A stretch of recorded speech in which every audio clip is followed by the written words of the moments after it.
Ang budget kasi submit lang, I have to sign it pagdating ko, pagbalik ko pa. Pinag-aralan pa, galing budget to the Office of the President. The Office of the President is not the budget. So, ang legal ko magbasa uli. Ngayon, pagka talagang tagilid yan, I will outright veto the entire budget. He's lying. And he's lying because he knows perfectly well that that doesn't ever happen.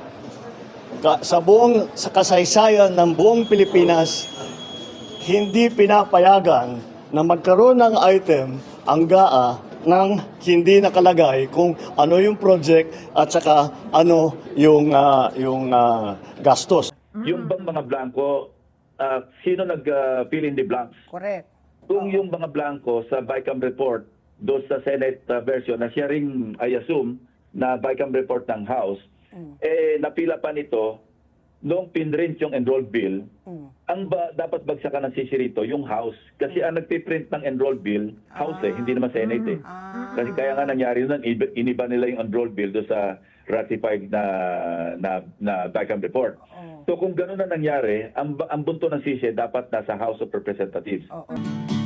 Kumain ng pera, okay sarap.